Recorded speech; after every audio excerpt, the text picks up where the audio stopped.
नमस्कार विद्यार्थी मित्रांनो, अभ्यास मित्र परिवारामध्ये तुम्हा सर्वांचं स्वागत आहे. मित्रांनो, आपण 13 नोव्हेंबर 2025 रोजीचं करंट अफेअर्सचं सेशन इथे बघत आहोत. सुरू करूया आजचं सेशन. जर तुम्हाला ही सिरीज आवडत असेल तर लेक्चरला लाईक करा, चॅनलला सबस्क्राईब करायला विसरू नका. पहिला क्वेश्चन आहे, शेख रशीद बिन अब्दुल्ला अल खलिफा यांनी प्रतिष्ठित इंटरपोल पदक देण्यात आलेलं आहे. यांना प्रतिष्ठित इंटरपोल पदक देण्यात आलं, ते कोणत्या देशाचे आहे? तर मित्रांनो, शेख रशीद बिन अब्दुल्ला अल खलिफा हे बहरीन देशातील आहे. बहरीन देशाचे मित्रांनो हे गृहमंत्री राजघराण्यातीलच व्यक्ती आहे, पण गृहमंत्री आहे. आपण जर बघितलं तर राजघराण्यातील व्यक्ती आहे. 2004 पासून ते बहरीनचे गृहमंत्री आहे. सुरक्षा क्षेत्रामध्ये केलेले कार्य जे आहे तर त्याच्या योगदानासाठी त्यांना इंटरपोल पदक देण्यात आलेलं आहे. इंटरपोल ही जी संस्था आहे तर ती आंतरराष्ट्रीय लेवलवरची पोलिसांची आपण जर बघितलं तर संस्था आपल्याला सांगता येईल. तर इंटरनॅशनल क्रिमिनल पोलीस ऑर्गनायझेशन असा याचा फुल फॉर्म आहे. ही संस्था कधी स्थापन करण्यात आली होती? 7 सप्टेंबर 1923 मध्ये, म्हणजे जवळपास 100 वर्ष कंप्लीट झालेले आहे. तर आंतरराष्ट्रीय गुन्ह्याविरुद्ध पोलीस दलामध्ये सहकार्य वाढवण्यासाठी ही संस्था स्थापन करण्यात आलेली आहे. ऑस्ट्रिया व्हिएन्ना इथे स्थापना झालेली आहे. सरचिटणीस आहे वाल्डेसी उर्किजा. अध्यक्ष आहे अहमद नासेर अल राईसी. सदस्य देश आहे 196 देश. पुरस्कार आणि सन्मान बघूया आता आपण जर बघितलं साहित्य क्षेत्रातील नोबेल पुरस्कार जो आहे 2025 चा तो लास्लो क्रास्नहोराइक यांना मिळालेला आहे, हंगेरीचे आहे. 43वा लोकमान्य टिळक पुरस्कार नितीन गडकरी यांना मिळाला. संयुक्त राष्ट्र विकास कार्यक्रमाचा विश्ववृत्त पुरस्कार जो आहे तो बीबी फातिमा स्वयंसेवी संघटनेला मिळाला. व्ही नरसिंहराव स्मृती पुरस्कार डॉक्टर मनमोहन सिंग यांना मिळाला. चुकून डॉक्टर बाबासाहेब आंबेडकरांचं नाव जे आहे ते तोंडात आलं होतं. एज्युकेट गर्ल्सचा 2025 चा जो एज्युकेट गर्ल्स नावाची जी संस्था आहे तिला 2025 चा रामन मार्क्सचा पुरस्कार मिळाला. हा पुरस्कार जिंकणारी ती पहिली संघटना बनली आहे. मिस युनिव्हर्स 2025 मणिका विश्वकर्मा बनलेल्या आहेत. पहिला जागतिक MS स्वामीनाथन पुरस्कार एडेमोला एडेनले यांना मिळालेला आहे. ब्रिटिश अकादमी पुरस्कार जो आहे तो सुनील अमृत यांना मिळाला. लिव्हिंग ब्रिज पुरस्कार जो आहे तो कीर स्टारमर यांना मिळाला. आंतरराष्ट्रीय जल पुरस्कार हिमांशु कुलकर्णी यांना मिळालेला आहे. दुसरा क्वेश्चन आहे, नोव्हेंबर 2025 मध्ये जम्मू आणि काश्मीरच्या केरन सेक्टर मध्ये घुसखोरी विरुद्ध भारतीय सशस्त्र दलांनी कोणतं ऑपरेशन सुरू केलं? तर जम्मू काश्मीर मध्ये आपण जर बघितलं तर केरन सेक्टर जे आहे तिथं भारतीय सुरक्षा दलांनी दहशतवाद्यांविरुद्ध घुसखोरी विरुद्ध ऑपरेशन पिंपल जे आहे ते सुरू केलेलं आहे. तर बघा मित्रांनो, 7 नोव्हेंबर 2025 रोजी हे ऑपरेशन सुरू करण्यात आलेलं आहे. आपण जर बघितलं तर हे ऑपरेशन जे आहे भारतीय लष्कर, BSF, राष्ट्रीय रायफल, जम्मू काश्मीर पोलिसांच्या विशेष ऑपरेशन ग्रुपच्या माध्यमातून हे संयुक्तपणे ऑपरेशन सुरू करण्यात आलेलं आहे. तिसरा क्वेश्चन आहे, भारतातील पहिला इलेक्ट्रिक रॉकेट वायुपुत्र कुणी विकसित केला आहे? तर भारतातील पहिला electric rocket वायुपुत्र space kids India या संस्थेने विकसित केलेला आहे. तर चेन्नईमध्ये मूळची ही कंपनी आहे स्पेस किड्स इंडिया. त्यांनी भारतातील पहिला इलेक्ट्रिक रॉकेट विकसित केलेला आहे जो विजेवर चालतो आणि पर्यावरण पूरक आहे, म्हणजे त्याला पारंपरिक इंधनाची गरज नाही. तो कार्बनचं उत्सर्जन जे आहे ते कमी करतो. आपण जर बघितलं पुढे जाऊया, वायुपुत्र रॉकेट जे आहे ते कार्बन फायबर आणि बायोडिग्रेडेबल प्लास्टिक पासून बनलेलं आहे आणि ते 3D प्रिंटेड तंत्रज्ञानाचा वापर करून बनवण्यात आलेलं आहे, ज्यामुळे ते अगदी हलकं आणि अत्यंत अचूक आहे. पुढे जाऊया, चौथा प्रश्न, राष्ट्रीय शिक्षण दिन जो आहे तो 11 नोव्हेंबर रोजी सेलिब्रेट करण्यात आला होता. तर राष्ट्रीय शिक्षण दिन कधी सेलिब्रेट केला होता? तर 11 नोव्हेंबरला अबुल कलाम आझाद यांच्या जयंतीच्या दिवशी जो राष्ट्रीय शिक्षण दिन जो आहे तो साजरा केला जातो. मौलाना अबुल कलाम आझाद यांच्या आपण जर बघितलं जयंतीच्या निमित्ताने हा साजरा केला जातो, कारण हे भारताचे पहिले शिक्षण मंत्री होते, म्हणून यांच्या स्मरणार्थ हा दिवस जो आहे तो 11 नोव्हेंबरला साजरा केला जातो. मारुती सरांनी यावर एक शॉर्ट सुद्धा बनवलेला आहे, तो तुम्ही जाऊन बघू शकता.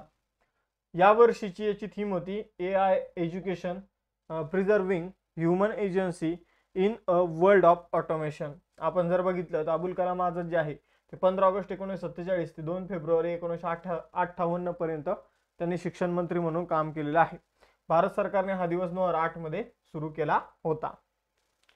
पुढे जाऊया. मोस्ट इम्पॉर्टंट क्वेश्चन आहे, मलबार 2025 हा बहुपक्षीय नौदल सराव जो आहे तो कुठे आयोजित केला जात आहे? तर मलबार हा जो काही युद्ध सराव आहे हा नौदलाचा युद्ध सराव आहे आणि हा ग्वाम उत्तर पॅसिफिक मध्ये आयोजित केला जात आहे. तर मलबार युद्ध सराव जो आहे तो USA आणि इंडिया या दोघांमध्ये सुरू झाला होता, पण यामध्ये नंतर ऑस्ट्रेलिया आणि आपण जर बघितलं तर जापान हे देश जे आहे ते नंतर जॉईन झालेले आहे. म्हणजे 4 देशांचा हा नौदल सराव आपल्याला सांगता येईल. तर लक्षात ठेवा, भारत, अमेरिका, ऑस्ट्रेलिया आणि जापान क्वाड ग्रुपचा हा सराव आहे. ग्वाम उत्तर पॅसिफिक मध्ये हा युद्ध सराव आयोजित करण्यात येत आहे. INS सह्याद्री भारताचं जहाज जे आहे ते INS सह्याद्री आहे, ज्याने या युद्ध सरावामध्ये भाग घेतलेला आहे. मग बाकी यामध्ये टप्पे कोणते काय तर ते लक्षात ठेवायची गरज नाही. नौदलाचा युद्ध सराव आहे, कोणत्या देशामध्ये होतो आणि कुठे झाला एवढंच लक्षात ठेवा. त्यानंतर जर बघितलं तर फॉक्स नेशनने पॅट्रियट ऑफ द इयर 2025 या पुरस्कारानं कोणाला सन्मानित केलं? तर पॅट्रियट ऑफ द इयर हा जो पुरस्कार आहे मित्रांनो, हा पुरस्कार मिळालेला आहे मेलानिया ट्रम्प यांना. कुणाला मिळाला? मेलानिया ट्रम्प यांना. तर अमेरिकेच्या फर्स्ट लेडी मेलानिया ट्रम्प यांना पॅट्रियट ऑफ द इयर पुरस्कार मिळाला. हा पुरस्कार त्यांना त्यांच्या मानवतावादी उपक्रमासाठी मिळाला. डिजिटल सुरक्षेसाठी योगदान देण्यासाठी आणि आंतरराष्ट्रीय स्तरावर शांतता आणि बाल संरक्षणासाठी त्यांनी जे प्रयत्न केले त्यासाठी हा पुरस्कार देण्यात आला. पॅट्रियट ऑफ द इयर हा फॉक्स नेशनचा सर्वोच्च वार्षिक पुरस्कार आहे, जो 2019 मध्ये सुरू करण्यात आला होता. यापूर्वीचा 2024 मधला पुरस्कार डोनाल्ड ट्रम्प यांना मिळाला होता. बघा मित्रांनो, आपण यशवंत बॅच जी कंबाईन पूर्व परीक्षेसाठी सुरू करत आहोत त्याचे ऍडमिशन आपण सुरू केलेले आहे. या बॅचची ऍडमिशन जे आहे त्याचा कालावधी आहे 12 ते 16 नोव्हेंबर. पण तुम्ही लवकरात लवकर ऍडमिशन घेऊन टाका, कारण सुरुवातीच्या काही विद्यार्थ्यांसाठी फी 499 रुपये असेल. या बॅचमध्ये सर्व विषयाचे रिव्हिजन सेशन असतील. त्याचबरोबर 2017 ते 2024 या वर्षातील PYQ analysis, detail PYQ analysis सुद्धा तुम्हाला बघायला मिळेल. 40 दिवसाचा कालावधी आहे या बॅचचा. आपण जर बघितलं तर ऍक्च्युअल लेक्चर जे आहे ते 30 दिवसाच्या कालावधीमध्येच होणार आहे. लाईव्ह प्लस रेकॉर्डेड लेक्चर तुम्हाला बघायला मिळतील. तर याची सगळ्यांनी नोंद घ्यायची आहे आणि लेक्चर झाल्यानंतर टॉपिक नुसार टेस्ट असेल. त्याचबरोबर जर बघितलं मित्रांनो तर या व्यतिरिक्त आपल्या इतरही बॅचेस आहे. आपण जर बघितलं तर या सगळ्या बॅचेस जर तुम्हाला जॉईन करायचे असतील तर तुम्ही काय करू शकता, आपला अभ्यास मित्र ॲप डाउनलोड करू शकता. इतर बाकी बॅचेस तुम्ही बघू शकता, इथं नोट्स आहे, ठीक आहे. तर यासाठी अभ्यास मित्राचा ॲप डाउनलोड करून ठेवा आणि त्यावर वेगवेगळ्या ऑफर असतात, तर त्याचा फायदा घ्या. वेगवेगळ्या ज्या नोट्स आहे ते तुमच्या अभ्यासामध्ये निश्चितच तुम्हाला मदत करतील. पुढे जाऊया. 7वा प्रश्न जो आहे तो तुम्हाला वॉटर कन्व्हेन्शनशी संबंधित आहे. संयुक्त राष्ट्राच्या पाणी करारात सामील होणारा दक्षिण आशियातील पहिला देश कोणता बनला आहे? तर संयुक्त राष्ट्राचा जो काही पाणी करार आहे तो सुरुवातीला आपण जर बघितलं तर युरोपियन देशांमध्ये झाला होता आणि त्यामध्ये सामील होणारा पहिला दक्षिण आशियाई देश जो आहे तो बांगलादेश बनलेला आहे. आपण जर बघितलं तर या कराराचं नाव काय आहे? तर convention of the protection and use of the transboundary water course and international लेक्स.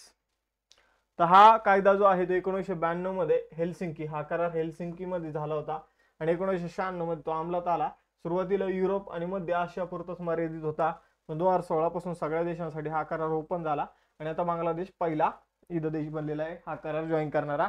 यामध्ये आपण जर बघितलं तर पाण्याचं संरक्षण संवर्धन याशी संबंधित हा करार आहे. पुढे जाऊया मित्रांनो. 8वा प्रश्न, कोणत्या BSF ट्रॅकर कुत्र्याला राष्ट्रीय K9 वीरता पुरस्कार 2025 ने सन्मानित करण्यात आलं? तर बबिता नावाचा कुत्रा आहे बघा मित्रांनो. कुठे स्फोटके वगैरे असेल तर त्याला तुम्हाला माहित असेल की पोलिसांमध्ये किंवा आर्मीमध्ये त्यांना कुत्र्यांना स्मेल दिला जातो, कपड्याचा वगैरे जे काही पुरावे मिळाले असेल आणि ते कुत्रे जे आहे त्या ठिकाणापर्यंत घेऊन जातात. तर तशीच कामगिरी बबिताने मागे केली होती आणि त्यामुळे जर आपण बघितलं तर बरेचसे अमृतसर या ठिकाणी त्याने त्या कुत्र्याने ही कामगिरी केली होती आणि आपण जर बघितलं त्यामुळे तस्करांना पकडण्यामध्ये यश मिळालं होतं. मग या कामगिरीमुळेच आपण जर बघितलं तर राष्ट्रीय K9 शौर्य पुरस्कार जो आहे तर तो बबिता या कुत्र्याला प्रदान करण्यात आलेला आहे. तर ही गोष्ट लक्षात ठेवायची आहे. सरदार वल्लभभाई पटेल RRU राष्ट्रीय K9 शौर्य पुरस्कार म्हणून त्याला ओळखलं जातं. पुढे जाऊया. 9वा प्रश्न, सिटी ऑफ लाईफ इंडेक्स 2025 नुसार आशियातील सर्वात आनंदी शहर कोणतं ठरलं? तर आशियातील सगळ्यात आनंदी शहर आहे मुंबई, भारतातलं. मग आपण जर बघितलं तर हे जे काही सर्वेक्षण आहे हे ब्रिटिश मीडिया प्लॅटफॉर्म टाइम आउटने केलेलं आहे. मग या शहरांच्या यादीमध्ये मुंबई जे आहे ते आशियातील सगळ्यात आनंदी शहर जे आहे ते ठरलेलं आहे. शहरातील रहिवाशांची जीवनशैली, सामाजिक सहभाग, रात्रीचे जीवन, जेवण आणि एकूणच आनंदाच्या पातळीवर आधारित ही क्रमवारी आहे. आपण जर बघितलं तर जगातील सर्वात आनंदी शहराच्या यादीत मुंबई 5व्या क्रमांकावर आहे. म्हणजे जगामध्ये मुंबई 5th स्पॉटवर आहे आनंदी शहराच्या बाबतीत आणि आशियामध्ये 1st स्पॉटवर आपल्याला बघायला मिळते. मग मुंबई जर बघितलं तर आशियात 1st स्पॉटला आहे, बीजिंग 2ऱ्या क्रमांकावर, शांघाय 3ऱ्या क्रमांकावर. जगामध्ये 1ल्या क्रमांकावर अबुधाबी आहे UAE मधील, 2ऱ्या क्रमांकावर मेडेलिन कोलंबिया आणि 3ऱ्या क्रमांकावर केपटाऊन दक्षिण आफ्रिका. आता महत्त्वाचे निर्देशांक बघून घेऊया. जागतिक लिंगभेद अहवाल जो आहे, निर्देशांक जो आहे त्यामध्ये आइसलँड 1ल्या क्रमांकावर, भारत 131वा. जागतिक आनंद अहवाल फिनलँड 1ल्या क्रमांकावर, भारत 118वा. जागतिक प्रेस स्वातंत्र्य निर्देशांक नॉर्वे 1ल्या क्रमांकावर, भारत 151वा. प्रमुख बंदरामध्ये कार्गो हाताळणी मध्ये पारादीप बंदर 1ल्या क्रमांकावर. भारतीय रेल्वे स्थानक आणि सेवा इमारतीवर सौर ऊर्जा स्थापन करण्यामध्ये राजस्थान अव्वल. जागतिक भविष्यातील कौशल्य निर्देशांक भारत 25वा, अमेरिका 1ला. जागतिक दहशतवाद निर्देशांक भारत 14वा, बुर्किना फासो 1ला. ग्लोबल फायर पॉवर इंडेक्स मध्ये भारत 4था, अमेरिका 1ला. भ्रष्टाचार धारणा निर्देशांक भारत 96वा, डेन्मार्क 1ला. मुक्त भाषण निर्देशांक फ्री स्पीच इंडेक्स मध्ये नॉर्वे 1ला, भारत 24वा. स्टॅनफोर्ड AI इंडेक्स भारत 7वा, अमेरिका 1ला. हवामान बदल कामगिरी निर्देशांक भारत 10वा, डेन्मार्क 1ला. 10वा क्वेश्चन आहे, 100 अब्ज डॉलर्स बाजार भांडवल ओलांडणारी भारतातील पहिली सार्वजनिक क्षेत्रातील बँक कोणती म्हणली? जिच्याकडे 8.87 लाख कोटी रुपये एवढे पैसे. तर सार्वजनिक क्षेत्र म्हटलं तर मग SBI आपल्याला सांगता येईल. तर SBIचं भाग भांडवल जे आहे ते $100 बिलियन एवढं झालेलं आहे. म्हणजे टोटल लोकांचा पैसा हिच्याकडे किती झालेला आहे? $100 बिलियन. आणि पहिल्यांदाच हिने हा आकडा जो आहे तो अचीव केलेला आहे. आपण जर बघितलं तर हिचा 2025-26 आपण जर बघितलं तर पहिल्या 3 महिन्याचाच प्रॉफिट जो आहे तो 20,000 कोटी रुपये एवढा राहिलेला आहे. पुढे जाऊया मित्रांनो. आपण जर बघितलं तर $100 बिलियन क्लब मध्ये इतर कंपन्या कोणत्या आहेत? रिलायन्स आहे, HDFC बँक आहे, एअरटेल आहे, त्यानंतर TCS आहे आणि ICICI बँक आपल्याला बघायला मिळते. 11वा प्रश्न आहे, कोणत्या देशाने गरिबी निर्मूलनासाठी भारताचा महत्त्वाचा उपक्रम दीनदयाळ अंत्योदय योजना राष्ट्रीय ग्रामीण उपजीविका अभियान DNRLM स्वीकारण्याची घोषणा केली? तर हे स्वीकारणार आहे इथिओपिया. हे DNRLM ही योजना 2011 मध्ये सुरू केली होती. तर ही गोष्ट लक्षात ठेवायची आहे. हिचं जुनं नाव लक्षात ठेवा, स्वर्ण जयंती ग्राम स्वरोजगार योजना. मग स्वर्ण जयंती ग्राम स्वरोजगार योजना ग्रामीण भागातील लोकांना रोजगार उपलब्ध करून देण्यासाठी सुरू करण्यात आली होती. याचं वर्ष तुम्ही मला सांगायचं आहे. मग वेगवेगळे सरकार येतात ते फक्त नाव चेंज करतात. मग आपण जर बघितलं तर DNRLM ही योजना कधी सुरू झाली होती हे तुम्ही मला सांगायचं. स्वर्ण जयंती ग्राम स्वरोजगार योजना कधी सुरू झाली होती हे सांगा. आणि त्याचबरोबर शहरी रोजगार योजना कधी सुरू झाली? कारण सेमच नाव आहे, स्वर्ण जयंती शहरी रोजगार योजना, स्वर्ण जयंती ग्राम स्वरोजगार योजना. तर याचे वर्ष सांगायचे. त्यानंतर वांगला महोत्सव जो आहे तर त्याला 100 ढोल महोत्सव असे म्हणतात. तो कोणत्या राज्यात साजरा केला जातो? तो वांगला महोत्सव मेघालयमध्ये साजरा केला जातो, ज्याला 100 ढोल महोत्सव म्हटलं जातं. मेघालयमध्ये गारो जमातीचा हा एक प्रमुख कापणीचा सण आहे. आपण जर बघितलं जो सूर्यदेव साल जोंगच्या स्मरणार्थ साजरा केला जातो. या उत्सवाला 100 ढोलकीचा उत्सव असेही म्हणतात, कारण त्यामध्ये पारंपरिक ढोलाचे ताल जे आहे तर ते आपल्याला बघायला मिळतात. मेघालयची स्थापना 21 जानेवारी 1972. शिलाँग राजधानी. कॉनरॉड संगमा जे आहे ते मुख्यमंत्री. CH विजयशंकर राज्यपाल आहे. आजचा टेस्ट क्वेश्चन खूप सिंपल आहे. वायुपुत्र रॉकेट जे आहे ते कोणी बनवलेलं आहे हे तुम्हाला सांगायचंय. आणि मलबार नावाचा युद्ध सराव जो आहे तो कुठे झालेला आहे आणि यामध्ये कोणते देश होते? देश, ठिकाण आणि कोणकोणत्या, आपण जर बघितलं ठिकाण झालं, देश झालं आणि कशाचा आहे? आर्मी, नेव्ही, एअरफोर्स, कशाचा हा युद्ध सराव आहे हे सांगायचंय. बाकी लेक्चर आवडला असेल लेक्चर लाईक करा, चॅनल सबस्क्राईब करायला विसरू नका. थांबूया इथं, भेटूया नेक्स्ट सेशनमध्ये. चलो बाय बाय एव्हरीवन, जय हिंद.